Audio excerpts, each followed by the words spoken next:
Well, good evening, everyone. Thank you so much for joining us for our Swartz Entrepreneurial Leadership Series event. My name is Sonia Ford, and I'm a program manager with the Swartz Center for Entrepreneurship. We're so excited to welcome back Tepper School of Business alumnus Kalpesh Kapadia, co-founder and CEO of Deserve. To kick us off, I'd like to introduce Sachi Shah, one of our undergraduate innovation scholars who's going to introduce Kalpesh. And please note that this event is being recorded. Sachi? Yeah, hi everyone. Thank you, Sonia and Dave, for organizing this event. My name is Sachi Shah, and I'm a senior at CMU pursuing a self-defined major called Leadership and Creative Enterprise. I'm thrilled to be introducing Kalpesh, co-founder and CEO at Deserve. I've had the privilege of interning as a product manager at Deserve since May of this year, and have firsthand had a chance to see the incredible impact of Deserve's digital-first, mobile-centric, and highly configurable products in the financial services landscape. Deserve's mission is to provide access to fair credit for underserved yet deserving demographics that are often overlooked by the traditional lending system. Prior to co-founding Deserve, Kalpesh's career spans over 20 years in both the US and Asia, including Singapore, which is where I'm from, primarily in technology and finance. In 2004, he was ranked the #1 analyst in the US across all sectors by the Wall Street Journal. In 2005, he founded Equinum Capital and successfully managed it through 2012. In fact, in 07 and 09, Equinum Funds was one of the best managed global equity funds in Barron's.com and Asia Hedge rankings. He also served as a member and on the board of directors at India Bulls, a listed conglomerate focused on housing finance, consumer finance, and wealth management. Kalpesh is a proud Tartan and holds a MBA from CMU's Tepper School of Business, where he's an active member of the Bay Area alumni community and a board member at Tepper. He also holds a Master's of Science in Industrial Engineering and Operations Research from New Jersey Institute of Technology. His personal and charitable interests focus on empowerment and upliftment through higher education. I'm truly privileged to have experienced working alongside Kalpesh and firsthand seeing what it takes to build a vision. When it comes to entrepreneurship, I often find that it can be extremely romanticized, but with Deserve's success story, whose narrative is continuing to be written, I've found that it's grounded by research, industry experience, and attention to company culture. So with that, it's my great honor to now introduce Kalpesh. Thanks, Sachi, for that wonderful introduction. I couldn't have said it better than you did, so appreciate that. By the way, Sachi is a rock star, and I wish we could find more people like her from CMU, and we continue to hire. We've hired 5 people this year from CMU, and over the years, I have privilege of working with a number of CMU grads. So I'm a big fan across the board of Carnegie Mellon and Tepper. So anyone who is interested in full-time role, we are hiring across the board. In various areas, and you can send your resume to me. You know how to find me, or Sonia can send you my information. So with that, let me dive right into the topic at hand. Let me see here if it is working. All right. So as Sachi mentioned, success is often glamorized, and I don't consider ourselves successful yet, but so far we have been doing a few things right, which have gotten us to this stage as a company, over 100 people, and hundreds of millions of dollars in value over the last 6-7 years. But it is all of these things: the hard work, the persistence, the late nights, the things that you don't see. People always talk about we are crushing it, and I'm part of a few CEO anonymous groups in the Bay Area, which is we have a executive coach or a mentor, and we meet every month, and we talk about everyone from the outside looks at the companies as they are crushing it, and inside there's all sorts of issues that people like to talk about, and it's universal, not driven by the size of the company or the type of the business or level of funding. It's a lot of hard work over a long period of time. So, that is something that people should keep in mind as they embark on this journey. So let me go to the second slide here. What are the key ingredients of in building companies so far that I have noticed? And there's a lot of literature on the internet, everywhere from Y Combinators to Lean Startup to Startup of You, from Reid Hoffman to Peter Thiel's 0 to 1. There's tons of literature, or Ben Horowitz books about startups, Hard Things About Hard Things.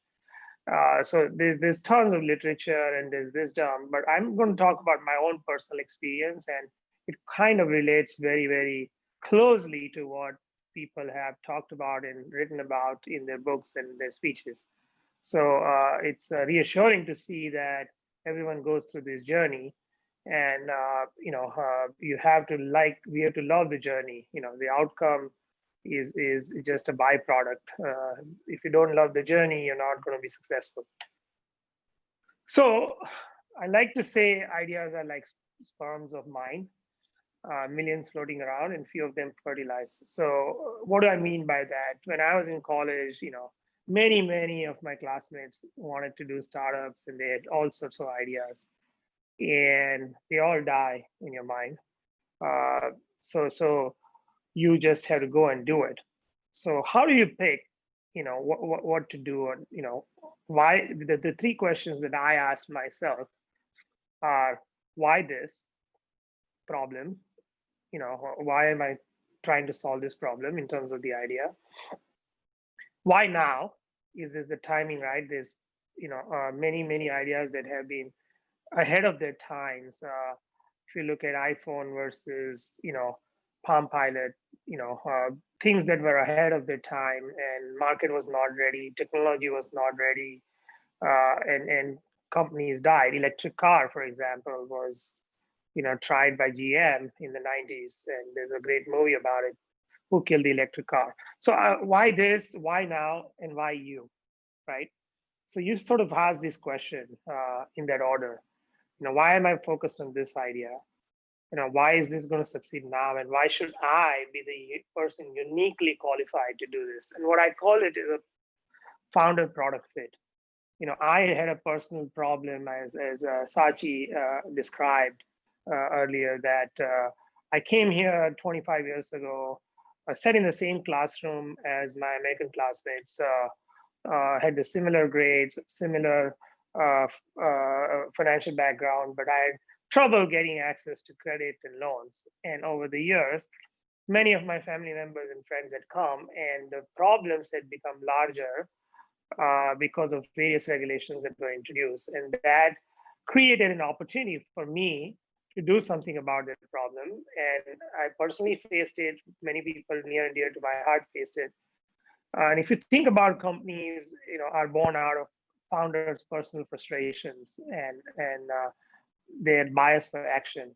If you think about, Reed Hastings recently came out with the book, but he said that, it was a combination of things, but primarily his motivation to start Netflix was around him getting charged tons of late fees by Blockbuster, and he thought it was unfair.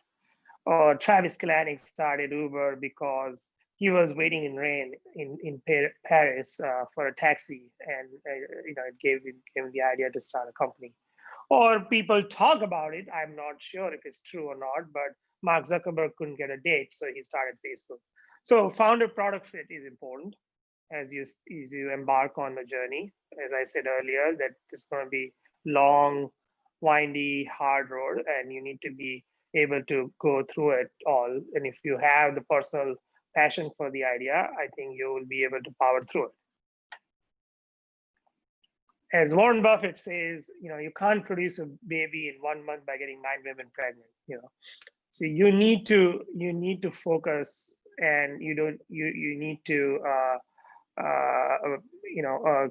quickly find product market fit and not raise a lot of capital before you have found the product market fit. So the quote that I have here is, if you had more capital, could you get to the future faster? Will millions help you get 5 years into one? Like Buffett said, you can't, produce a baby by getting 9 women pregnant in 1 month. So it just takes time. So you sort of build an MVP, get quick feedback from the market, And then you sort of go to the next stage. It's the rungs of the ladder approach, and you methodically and disciplined way climb the rungs of the ladder. As Michael Jordan likes to say, talent wins games, but teamwork wins championship. So after you have found the product market fit, you have to build a team. A great team is a key ingredient in building a great company. And what we look for in building the team is 5 key characteristics: competence, which is your knowledge, skill, ability; collaboration, ability to collaborate with others; compassion and empathy; ability to communicate clearly with your teammates; and candor. A healthy amount of candor is good. Not radical candor, but healthy amount of candor.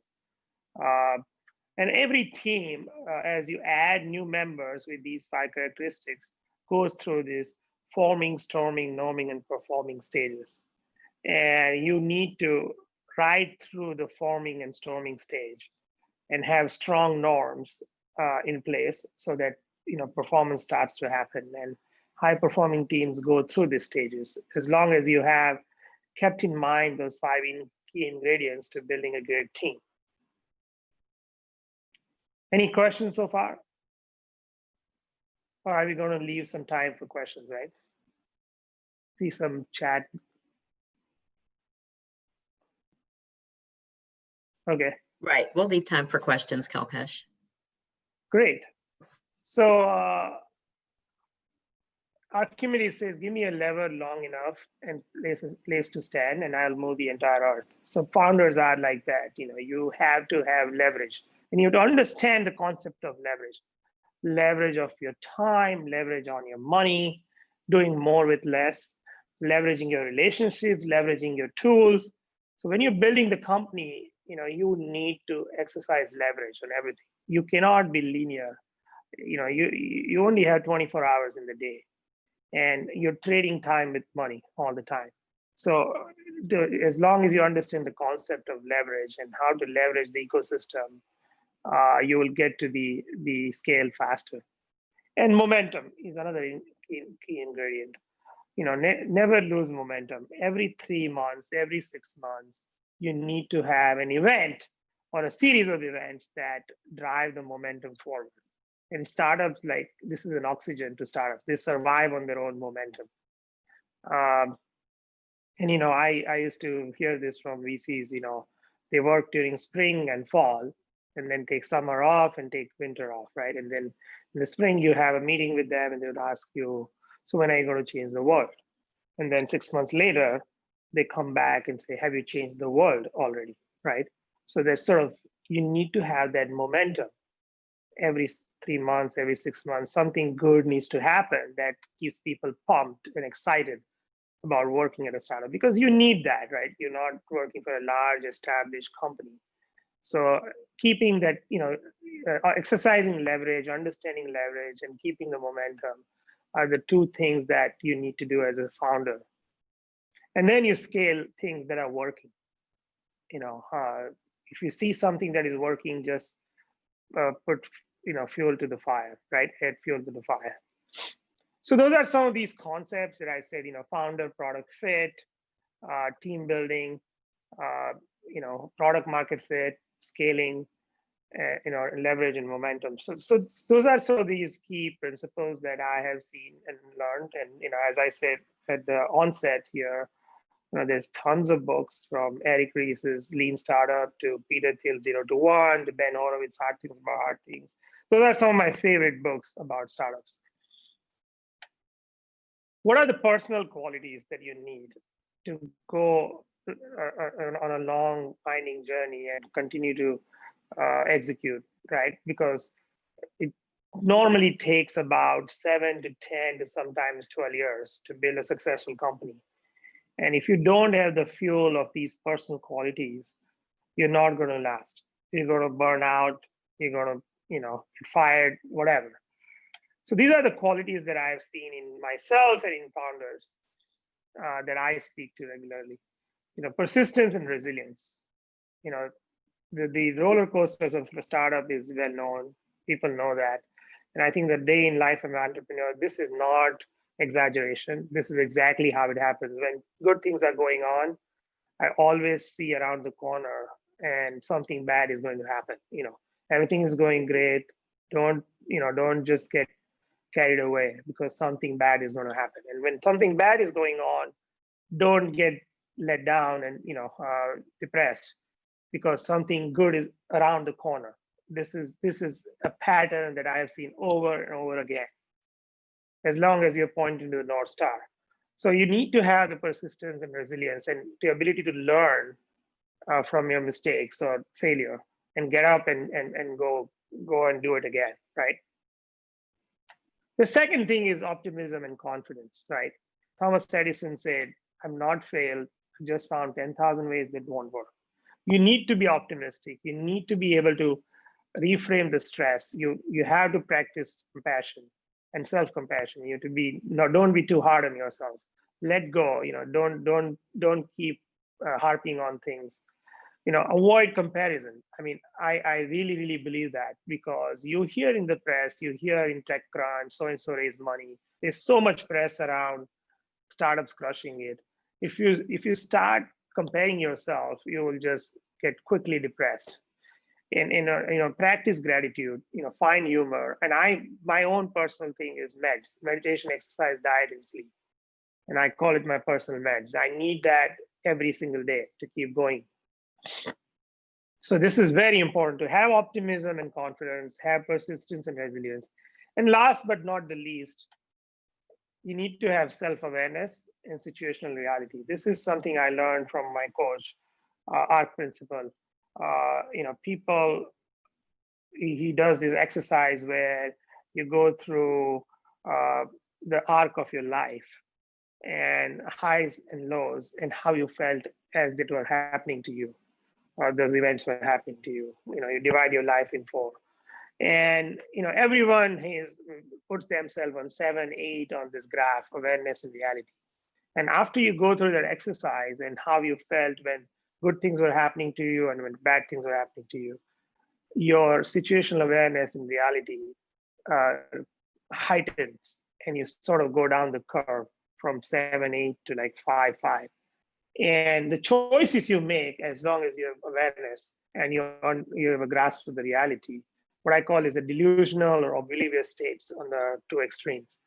If you have these grounded in reality and have self-awareness, you make choices that are well-informed choices that give you better performance each time, and you refine your performance and you play the game.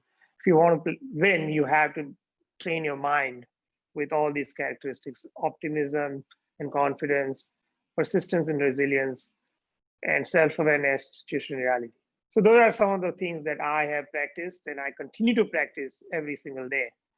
And that helped me go through the journey of startup. So I think those were the prepared things that I had, 15 minutes of, things that I have learned and I have seen in the companies. So with that, I will open it up for questions. And I'll stop sharing my screen here so we can see each other. There we go.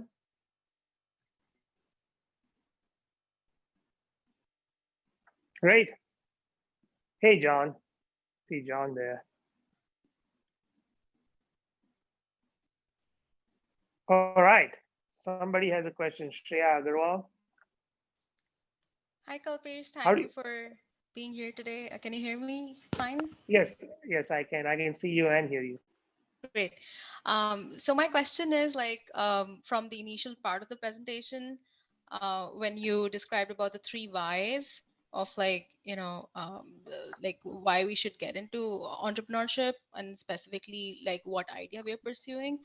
So my question is when do you determine personally if it is the right time for you? Not like maybe market wise, but like personally in terms of like, do you need more credibility before you go into the startup world? Because you hear people saying, okay, the VCs will invest in you if you are a brand yourself.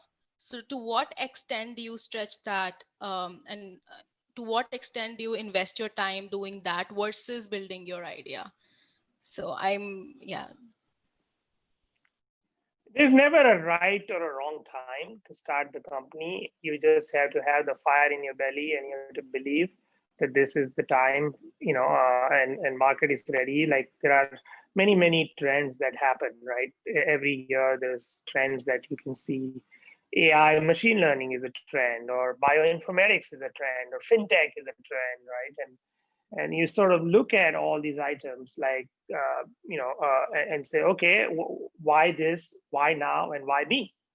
And in terms of why me, you have to have identification to that problem, personally identify with that problem, or someone people who are in healthcare startups that I know have had personal health issues, or someone in their family has had health issues. I talked about credit, someone else, we talked about Netflix, we talked about Uber.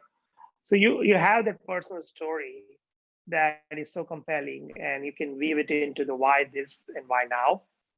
Then it's a golden combination. Now, in terms of the age and your stage in life, when do you start?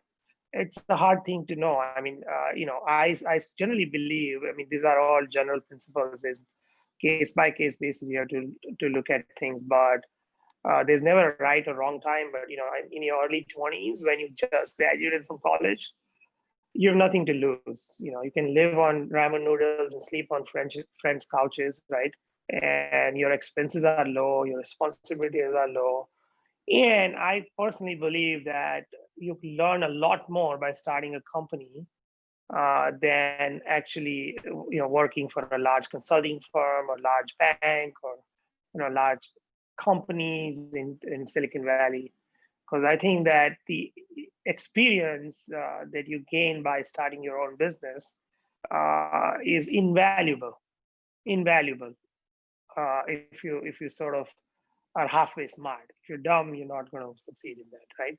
So all of us who went to certain school, we are all here, and we are reasonably smart people. So we'll learn from our own mistakes. And I think the things that there's a lot of information out there to learn and decide for yourself.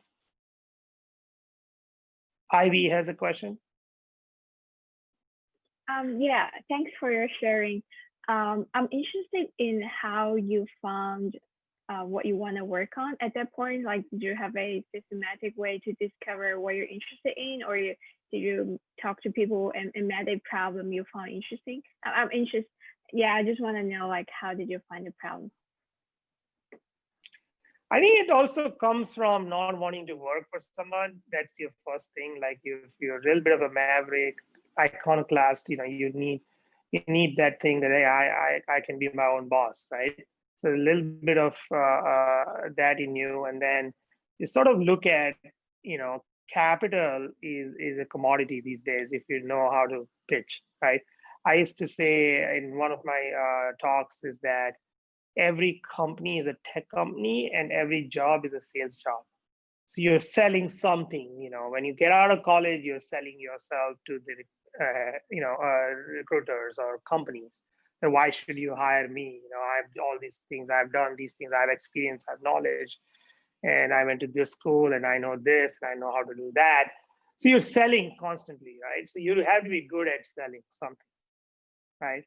And you sort of look at large trends, and as I said, the process that I go through is the why this, why now, and why me.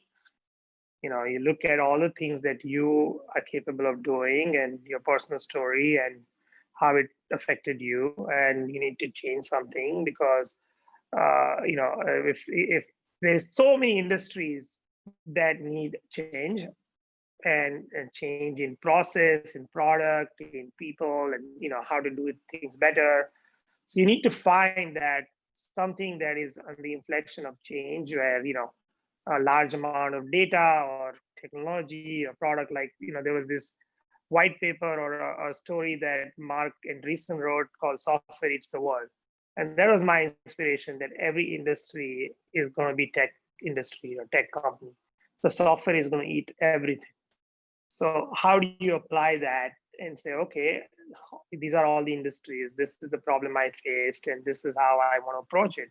So sort of coming up with that idea that you want to work on. There's not like a methodical process, but you just have to feel the urge. You have to feel that you don't want to work for someone. There's a combination of few things that you need to do. Nagesh had a question. Yeah, sure. I have kind of a similar question. The thing that you described about, why me kind of thing. I think, and also I like the idea that the ideas I think typically is quite easy for a lot of people, get plenty of ideas. So how do we prioritize which ideas to work on first? That's kind of one part of the question. Then at what stage do we give up and say, okay, this is not working. Let's move on to the next idea. So if I understand it correctly, ideas, right? So I think the best way to test your hypothesis is actually build a crappy product and just test the hypothesis with people. Don't worry about perfecting it, and you sort of take a leap of faith. Ideas. I think some of the best ideas, they look stupid. When I have a story. My friend came to me in 2006 and said, "Oh, I'm starting these companies to sell virtual goods in gaming, inside games. So if my son likes to play this game, and I'm going to sell a $5 sword, on virtual games," and I'm like, "So I'm going to pay you real money to buy virtual sword, right?" That just sounds so stupid. In 2006, and that time Second Life was big, right? And then one of these days, I was sitting at my home and I was playing Farmville on Zynga, and I could only plant wheat. And then if I want to plant strawberries and I want to grow my farm, I need to pay $3 to buy strawberries, right? And I succumbed to it because I couldn't get to the next level, and I paid $3 to buy strawberries. And it occurred to me that this is a real thing, because I'm getting entertained by this game and I'm paying to win and to get to the next level. So he built a company out of it. He sold it to Visa for $350 million. And so never dismiss something that looks stupid on the surface, right? So the things, ideas are dime a dozen, and a lot of people get carried away by saying, "Oh, will you sign an NDA? I have this unique idea, and I don't want you to steal my idea, I don't care. I mean, even now, execution is everything, and if you can just go and do it and see if it works or not, and if something else works. I mean, if I showed you our earlier decks, even now, I think our decks are getting refined and our business model is getting refined, but you would laugh. You went from boiling the ocean to narrowing down to like this one thing. I got up one day and said, "You know what? We are going to issue credit cards." And, we went and did it. And people thought it was crazy. No new credit card company was started for 20 years. And we did it. So you just have to go and do it. And there's the infrastructure that exists, and the cost of entry, cost of starting a business has become so low. You don't need to buy servers. You need to hire expensive lawyers. Everything is available on the internet. So I wouldn't worry about, that I need X amount of money to get started. Alexander? Yeah, hi, thanks so much for a great talk. So a question that I had was, beyond picking or choosing an idea, how do you typically manage things like early stage growth, bringing new people into the company? How do you particularly strategize like how you want to do this with being careful with respect to not growing too fast, or resolving to the problem that you mentioned of overcapitalization and bringing too much money in initially before really finding product market fit? So what would you say is a good approach to these types of problems, like a good mindset to have when thinking about this? So I think the early team members, they have to sort of be really, really drinking the Kool-Aid. they have to really believe in you and believe in the idea. Because there will be tough times, and if you have people who got in for the wrong reason because startups are cool and this company is getting funded by this person or this something, if they don't believe in the mission, if they don't believe in, it's still true even now, right? If you don't align yourself with mission, then you're not going to succeed because it's just another job, right? Get out, just find a high paying job. So to picking the team member who really, really believe and get behind it, and they'll put your heart and soul into it. The early team members have to have that one common characteristic is that they have to believe in this. Otherwise, there's no winning, right? And then as you scale and as you grow, you put processes in place. We have Alan here on the call. He's our head of HR, and then you sort of look at things like what do you look for in the new employees or new team members, and how do you build a culture, and how do you bring people who are consistent with your cultural values. All those things happen later, but early stage you need to have people who are missionaries, just believe in this and who have complementary skills. You don't want to bring too many people like yourself. You need to bring people who have different skill set than you.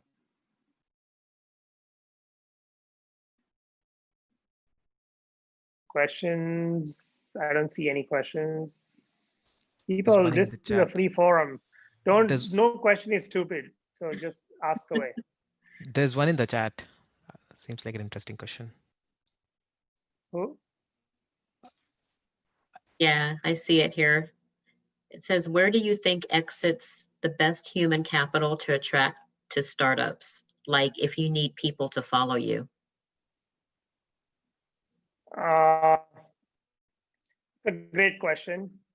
I think there was a question asked to Steve Jobs in 1991 in his Playboy interview, believe it or not. Why does Silicon Valley succeed? What is it here that makes this place successful and regularly churn out large companies? Every 5 years, there's a $100 billion company that comes out of Silicon Valley. Why? Is it Stanford University? Is it venture capitals on Sand Hill Road? Is it, and he said, no, all those things are important, but what is most important is the mindset where failure is not punished in the Valley. So if you fail, it's a badge of honor. People don't look down upon you. Anywhere else in the world, if you fail, people just discard you.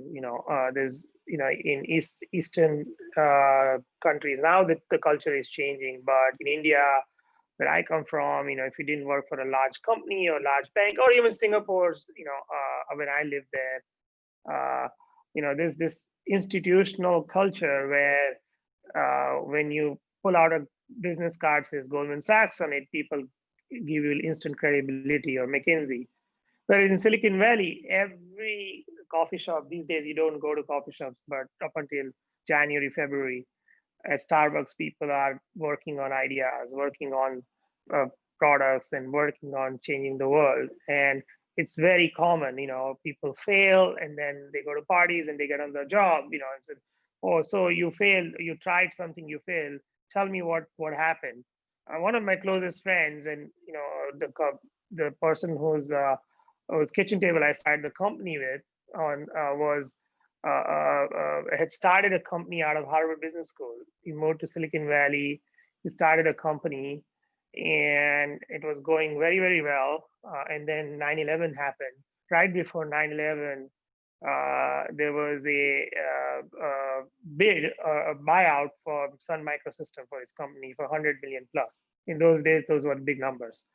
And then 9/11 happened, and Sun Microsystem moved away from it, and he had to fold the company, right? So he put 2 years of his life after graduating from business school with top jobs that he let go, from McKinsey to BCG to investment banks, and he didn't know at the time. After he folded the company, one of his investors was a professor at Stanford, and he said, you should talk to Google, right? They're hiring. They're my 2 students who started this company. And he went to speak to Google. he interviewed with Larry Page, and he had 10 years experience before he went to Harvard and started this company. Larry didn't ask him about 10 years of experience or IIT degree or Harvard degree or nothing. He said, tell me about the company you started. Why did you start the company? What did you do? How did it fail? What happened after it failed? And how did you handle the failure? And on the basis of that failure, he became an early employee at Google. So think about, in other parts of the world, people would be like, "Oh, you started a company, you failed. Okay, you're a loser. I'm not going to hire you." In Silicon Valley, people don't look at that. They want you to see you grew, you learned from your failure, and that's very important. So, which part of the country or part of the world, people are willing to take risks. People are willing to work without salary.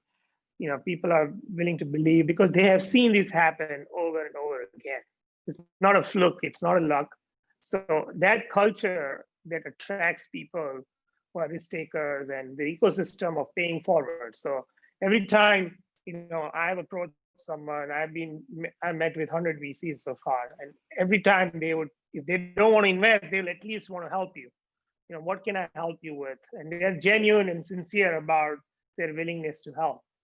And they'll introduce you to so and so. Let me introduce you to this person, or let me do this for you.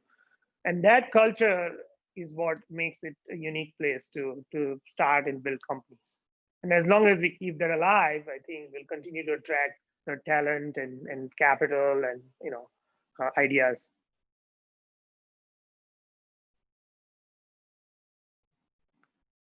I have some written questions here. Gabrielle, what do you think exists the best human capital? Did we answer that question? Ho Yan, could you elaborate on why me factor? Judging whether one would make a good founder for a product. What are the importance of accepting people as co-founders? That's a good question.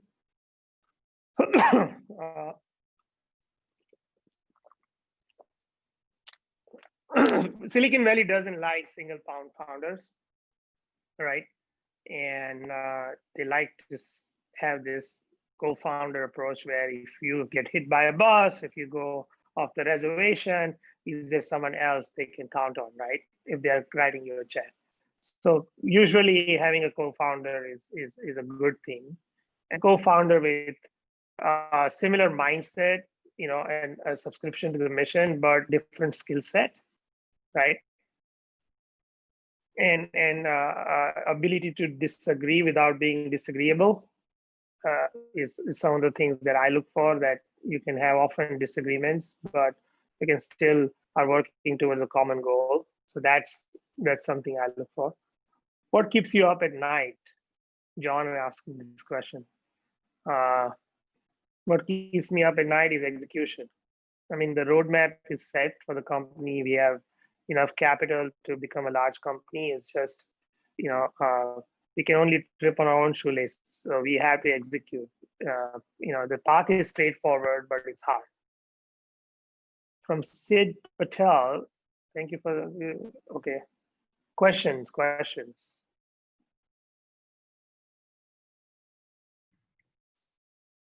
Hey, Kalpesh, I have a quick question. So if you could go back in time to 2013 with the knowledge you have now, what would you do differently? What would I do differently? Plenty of things. It just goes back to self-awareness, right? I think speed, getting to a no, getting to a wrong answer faster is something that I'm learning. Before there was a little bit of fear in me that, oh, what if I fail? What if I do something and it goes wrong?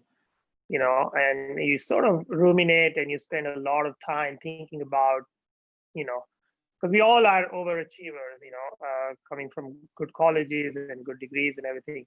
And you always have that fear and insecurity at the back of your mind that if I fail, how are people going to look at me? Are they going to think that I'm stupid? And I think you just have to live with it and say, okay, let's fail quickly, and let's try things and learn from it, and grow from it. So that is something that, the realization that you can, try a few things, and if it doesn't work, don't beat yourself up.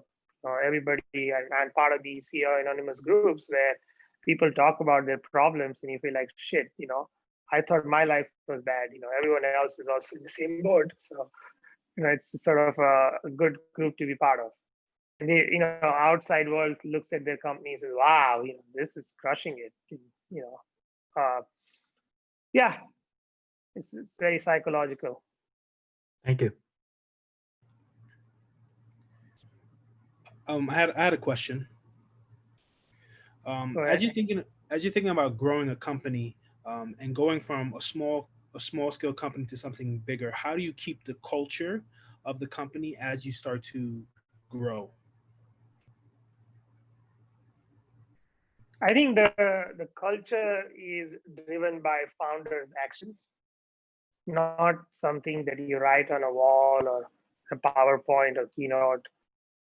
It's how I act and how I behave is what determines the culture of the company. I'm reading this great book, What You Do Is Who You Are by Ben Horowitz. And there are chapters, I'm on 4th or 5th chapter now, but it's all about culture. It's all about culture. So how you practice, what you practice is what is going to be the norm in the company, and people are going to mimic you. So you have to be very, very careful. If you say things that you're going to do, you live by that code. You don't sort of, there's other decks that I've seen from Netflix culture, right, where it's a sports team and it's not a neighbors or not family. If you want to win, you have to sometimes, trade people on your sports team. So there's lots and lots of literature, and we are forming the culture as we build. It's very critical time is to go from 10, 15 people to 100 people. There's a scale where if you don't codify things, things can go haywire. Like look at Uber. And, Ben Horowitz talks about Uber as a culture and how it was rotten, or, a lot of people talk about it. But when Travis set out to set this culture, it worked as intended because he wanted to win at any cost. And that's the culture, the competitive culture that he built that came back to bite him. But it was by design. It was not like, it went haywire. It actually worked the way it was intended. So you sort of actions of the founder determine the culture of the company.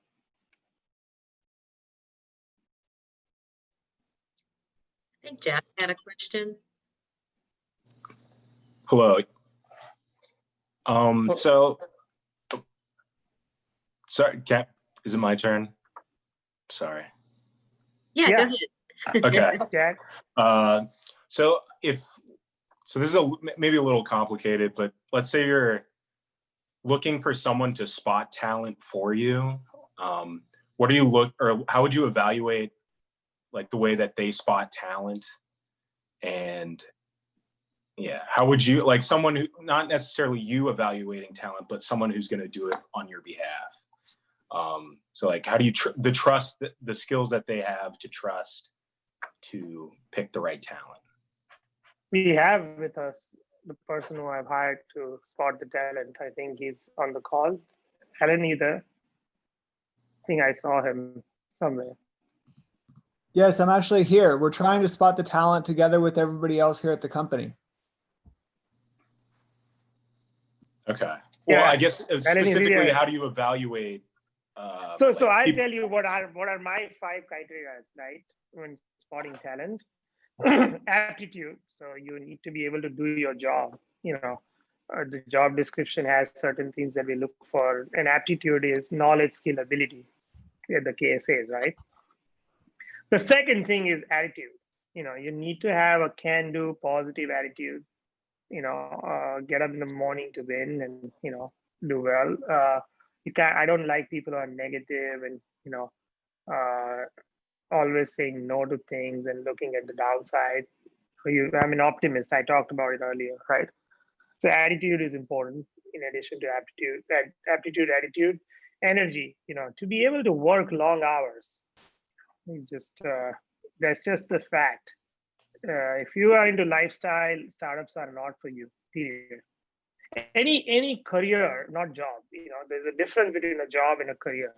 Any career oriented business is where you want to rise to the top and you want to do well, you're going to have to sacrifice some part of your life. That's just a fact. People who tell you otherwise are lying to you, right? Attitude, aptitude, energy, and then integrity. You need to have 100% integrity, and that builds credibility, right? So sort of you say what you do and do what you say. Don't lie, cheat, politic. So those are things that you need in integrity, and a high integrity person. And then reliability, when you have respect for deadline, you show up on time, you respect other people's time, right? So aptitude, attitude, energy, integrity, reliability are the 5 things that I look for. And you can gain some insights into these things from interviews and tests and exercises and references. And it's sort of a process of putting that puzzle together where, okay, now I understand who this person is. And then hire slowly, fire quickly. If things don't work out, like Netflix says, right, trade the members of the team, no hard feelings. Hey, it just didn't work out. So people, you're doing them a service by telling them that, hey, this is not going to work. Does it make sense? Yeah, no, that's a good answer. Thank you. Alan, do you want to add anything? Did I miss something? No, I think that's very good. And I just have to say that we're all learning and figuring this out as we go. It's an art and a science at the same time. Thanks. So Nagesh is asking, somebody, Drishni was asking job versus career. Yeah, it's an interesting question. People who are 9 to 5, and there are people who are 5 to 9. That's the difference between job and a career. 9 to 5 is a job, 5 to 9 is a career. I work 5 to 9 every single day, so it's a career for me. And big firms, and I'm not talking about long hours means good output. It's just that it takes that long to succeed. Big firms can easily, and that's how I operate, but others have other formula. But big firms can easily replicate the startup. That's, I think, completely untrue statement. Nagesh is saying big firms can easily replicate the startups. I mean, here is so many examples of big firms are getting disrupted, in front of our eyes. General Electric, in the 100 years, from 1900 to 2000, had only 6 CEOs. And it was the largest company in 2000 when Jack Welch retired in America. One CEO destroyed the company in 17 years, completely destroyed it. Now, nobody talks about General Electric. HP was an icon in Silicon Valley. And bad management, bad CEOs destroyed HP as a company. You look at automobile industry, you look at smartphone industry, you had Nokia, Motorola, RIM, and Apple just, took over completely. You look at automobile industry, up until last year, people thought Elon Musk was going to fail. Now, his market value as a company is higher than all car companies combined. Toyota, Volkswagen, General Motors, everybody put together, Tesla is bigger. So I think it's a completely untrue that startups can be easily replicated by big companies. That just doesn't happen. And I can tell you that with a lot of evidence. And I think someone needs to mute themselves. There's some background noise. And then we have time for one more question. I wanted to ask Kalpesh, Emma K wanted to know what's next for Deserve. Oh, we are still in infancy. Like I started my presentation with analogy of the sperm and the babies, and we are still a young company. We are 6-7 years old, and we still have a long ways to go. So we're just getting started. Thank you. One more question, anyone?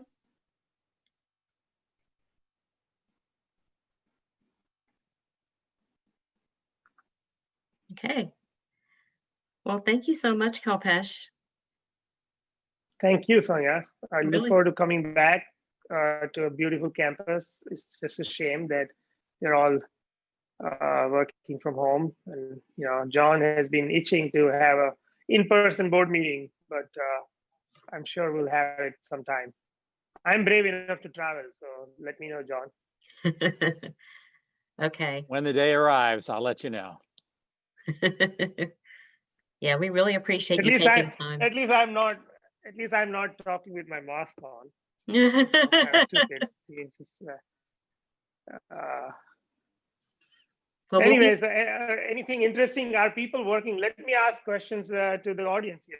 Are people working on cool ideas? And if someone wants to pitch it, elevator pitch, Shark Tank type idea, I can be the Mr. Wonderful and shoot it down, but